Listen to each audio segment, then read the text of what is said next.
Welcome to Suman TV. నేను మానస. ఈ రోజు మనతో పాటు ఉన్నారు ఆర్థోపెడిక్ సర్జన్ డాక్టర్ అనురాగ్ గారు, నీ అండ్ హిప్ రీప్లేస్మెంట్ సర్జన్, అలాగే స్పోర్ట్స్ ఇంజరీ స్పెషలిస్ట్ కూడా. వారితో మాట్లాడదాం. డాక్టర్ గారు నమస్తే అండి. నమస్తే అండి. డాక్టర్ గారు, ఈ మధ్య కాలంలో బోన్ అనేది కొంచెం వీక్ అయిపోతుంది. బోన్ స్ట్రెంగ్త్ అండ్ అలాగే ఏజ్డ్ వాళ్ళలో కాకుండా కొంచెం మిడిల్ ఏజ్ నుంచి కూడా బోన్కి రిలేటెడ్ ప్రాబ్లమ్స్ ఇలాంటివన్నీ కూడా చూస్తూ ఉన్నాము. అందులో నీ రీప్లేస్మెంట్ అనేది చాలా ఎక్కువ మంది చేయించుకుంటున్నారు ఈ మధ్య కాలంలో. So first of all, knee replacement అనేది ఎంతవరకు అవసరం? ఎవరు ఈ నీ రీప్లేస్మెంట్ అనేది చేయించుకోవాలంటారు? బేసికలీ మనం ఇవాళ మాట్లాడాల్సింది ఆస్టియో ఆర్థరైటిస్. దాని మీనింగ్ ఏంటి అంటే జాయింట్ అరిగిపోవటం. సో బేసిక్గా జాయింట్ మన ఎముక చివరన జాయింట్ ఏర్పడి ఉంటుంది. అది మనకి మృదులాస్థి ఆర్ చిగురు ఎముకతో కప్పబడి ఉంటుంది. సో అది డ్యామేజ్ అయితే ఆర్థరైటిస్ అనే ప్రాబ్లం మనకి స్టార్ట్ అవుతుంది. సో ఒకసారి చిగురు ఎముక డ్యామేజ్ అయినాక మళ్ళీ దాన్ని రిటర్న్ పట్టుకొచ్చే వేరే మెడిసిన్స్ కానీ ఇంజెక్షన్స్ ఏమి ఉండవు. ఉన్న కార్టిలేజ్ని ప్రొటెక్ట్ చేసుకుంటూ ఫర్దర్ పుష్ ఆన్ చేయడం వరకే ఉంటుంది. సో బేసికలీ ఆస్టియో ఆర్థరైటిస్ అనే కండిషన్ వెరీ కామన్. ఇండియాలో దాదాపు ఒక 7 కోట్ల మంది జనాభా ఈ ప్రాబ్లంతో సఫర్ అవుతూ ఉంటారు. Plus on top of it osteoporosis అంటే మన బోన్ వీకనింగ్. అది ఈ 2 ఫ్యాక్టర్స్ వల్ల చాలామందికి జాయింట్ పెయిన్స్, బోన్ పెయిన్స్ వస్తూ ఉంటుంది. సో మెయిన్గా జాయింట్స్ ఎఫెక్ట్ అయినవి ఏంటంటే మన మోకాళ్ళు, తుంటికీళ్ళు, చెయ్యి కీళ్ళు. ప్రధానంగా ఈ 3 కీళ్ళు ఎఫెక్ట్ అవుతూ ఉంటాయి. సో దీంట్లో కూడా 4 స్టేజెస్ ఉంటుంది మనకి. So first and second stage ఏంటి అంటే మనకి త్రూ మెడిసిన్స్, త్రూ ఫిజియోథెరపీ చాలా వరకు దీన్ని కంట్రోల్ చేసుకోవచ్చు. Correct. Third and fourth stage, final స్టేజ్లో ఏమవుతుందంటే కార్టిలేజ్ పూర్తిగా అరిగిపోయినాక మనకి పెయిన్ ఇంకా అన్టాలరబుల్ లెవెల్స్కి వెళ్ళిపోతుంది. సో ఈ లాస్ట్ గ్రేడ్ 4 స్టేజ్లో మనం సర్జరీ రికమెండ్ చేస్తాం. సో సర్జరీలో అసలు ఎగ్జాక్ట్లీ జరిగేది ఏంటి అంటే అరౌండ్ 1 సెంటీమీటర్ బోన్ మనం కట్ చేస్తాం. ఇఫ్ నీ రీప్లేస్మెంట్లో అయితే మనం ఫీమర్ బోన్ అంటే మన తొడ ఎముక కింద కాలు ఎముక నుంచి ఓన్లీ అరౌండ్ 1 సెంటీమీటర్ బోన్ ఏదైతే అరిగిందో దాని వరకు మనం కట్ చేసి మెటల్ క్యాప్స్ పెడతాం. మెటల్ డిఫరెంట్ టైప్స్ ఉంటాయి. So depending on the type of implant.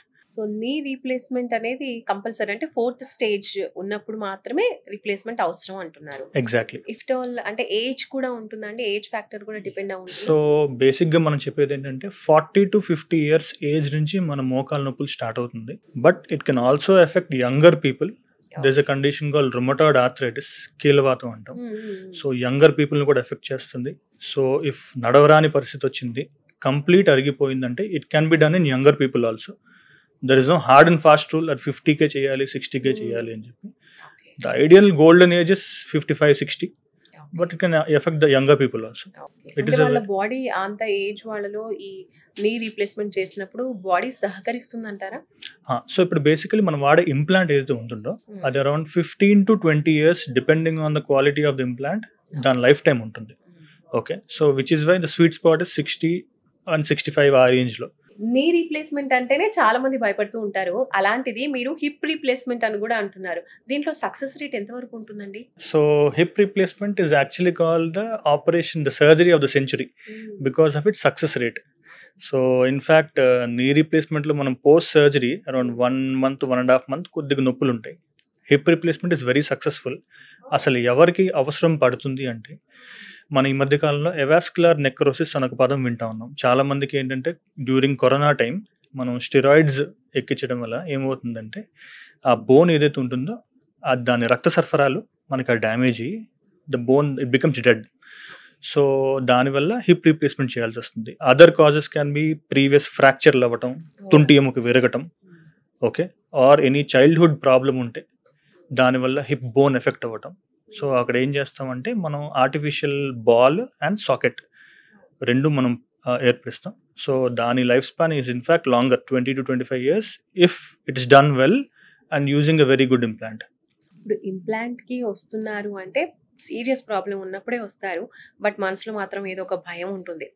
Like తర్వాత ఎలా ఉంటుంది, అసలు ఇంప్లాంట్ ఎలా చేస్తారు, మనకి సూట్ అవుతుందా, తర్వాత ఏమవుతుందో అని భయపడుతూ ఉంటారు కదా పేషెంట్స్. సో వాళ్ళని మీరు ఎలా ట్రీట్ చేస్తారు, వాళ్ళకి ఎలా మోటివేట్ చేస్తారు మీరు? సో ఇనీషియలీ పేషెంట్ వచ్చినప్పుడు ఏం భయంతో వస్తారంటే ఓకే మోకాలు నొప్పి, తుంటి నొప్పి అంటే డైరెక్ట్గా స్ట్రైట్ ఫార్వర్డ్ సర్జరీ రికమెండ్ చేస్తారని. Actually that is not true. So depending on the grade అంటే మనం ఫస్ట్ ఎక్స్రే తీసి క్లినికల్గా పేషెంట్ని చూసి if needed MRI of the hip joint అవన్నీ చూసినాక మనం సర్జరీ రికమెండ్ చేస్తాం. Okay, if needed. Okay, so ఇండియాలో యూజువలీ మోస్ట్ ఆఫ్ టైం మనం ఉన్న మార్గాలన్నీ ట్రై చేసినాకే if nothing is working out people come out for surgery. So physiotherapy, medicines అన్ని వాడి మనకి ఇంకా ఇంప్రూవ్మెంట్ రావట్లేదు అంటేనే సర్జరీకి వెళ్తారు. అంటే సర్జరీకి వెళ్ళే ముందు కూడా కొంతమంది ఈ విషయాల గురించి మాట్లాడినప్పుడు సర్జరీ జరిగింది అంటే నీ రీప్లేస్మెంట్ మళ్ళీ తర్వాత అసలు లైఫ్లో క్యాజువల్గా ఉండదు, ఎప్పట్లాగా ఉండదు లైఫ్ అని భయపడుతూ ఉంటారు. అది నిజమే అంటారా? యాజ్ ఎ డాక్టర్ మీరేమంటారు? సో పోస్ట్ నీ రీప్లేస్మెంట్ ఏముంటుందంటే అండి, first 1 to 1.5 months is a bit tough.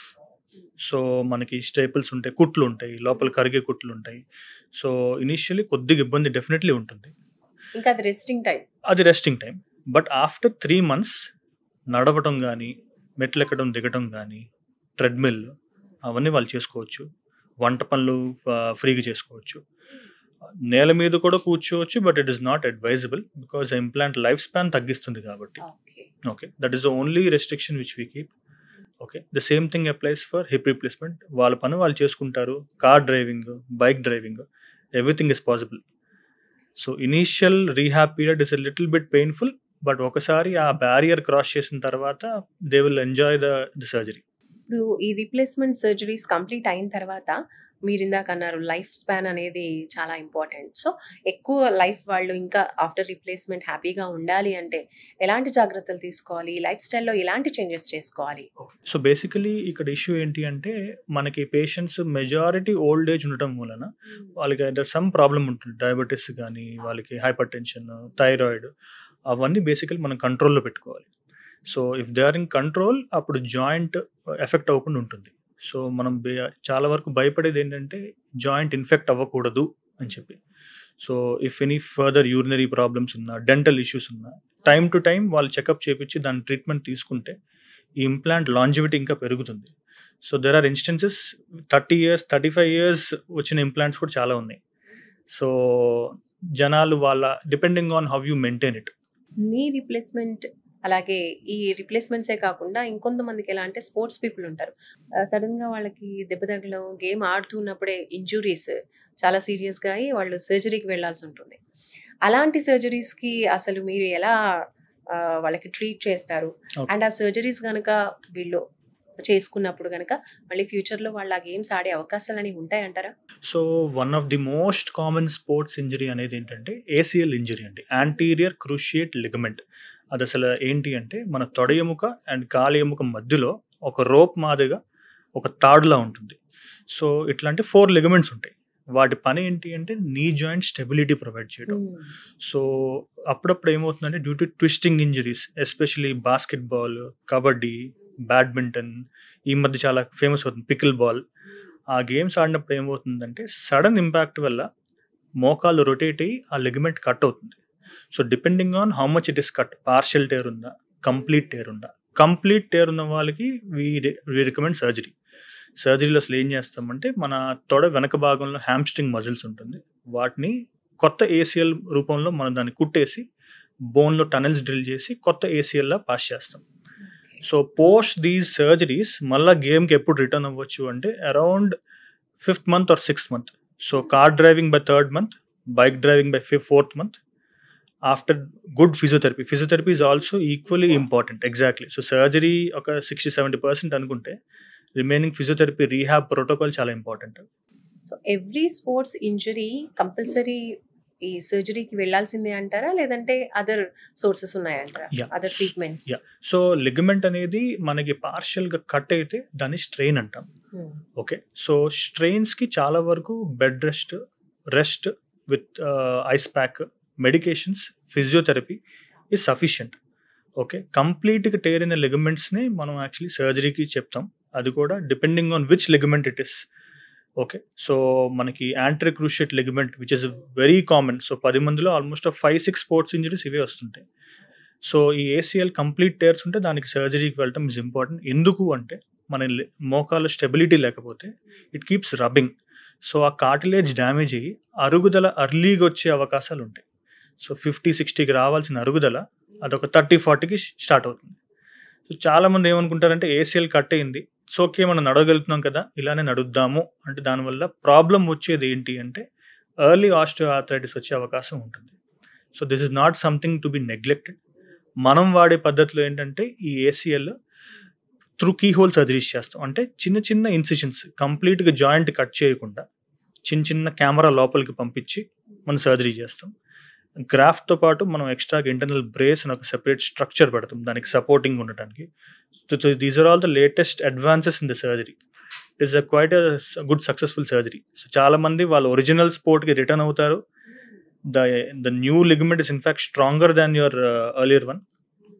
So nothing to worry about it. Super అండి. అంటే చాలా మందికి భయం ఉంటుంది కదా, వన్స్ సర్జరీకి వెళ్ళామంటే మళ్ళీ మనకి ఇష్టమైనటువంటి గేమ్ని మనం ఆడలేము, మనం మన లైఫ్లో మళ్ళీ మనం రెగ్యులర్గా చేసుకునే యాక్టివిటీస్ చేసుకోలేము, దూరం అవుతాం అన్నిటికీ అనే భయం అనేది ఉంటుంది. కాబట్టి చాలా క్లియర్గా ఇలాంటివన్నీ ఉండవు. కాబట్టి ఇలాంటి భయాలన్నీ కూడా జస్ట్ మిత్స్ అనుకోవచ్చు. కరెక్ట్. అనురాగ్ గారు, థ్యాంక్ యూ సో మచ్ అండి. చాలా మందికి ఉండేటువంటి భయాలకి ఒక మంచి క్లారిఫికేషన్ మీరు ఇచ్చేసారు. థ్యాంక్ యూ సో మచ్ అండి ఫర్ వాల్యుబుల్ ఇన్ఫర్మేషన్. అండ్ అలాగే మీరు కూడా ఇలాంటి ప్రాబ్లమ్స్తో బాధపడుతూ ఉన్నట్లయితే కనుక మీరు కూడా ఒక మంచి కన్సల్టేషన్ కావాలన్నా, లేదంటే మీరు కూడా ఇలాంటి సర్జరీస్ ఒక ఎక్స్పర్ట్ డాక్టర్తో చేయించుకోవాలి అనుకున్నా కూడా స్క్రీన్ పైన కనిపించే నెంబర్స్కి కాల్ చేయండి. చూస్తూనే ఉండండి సుమన్ టీవీ. నమస్తే.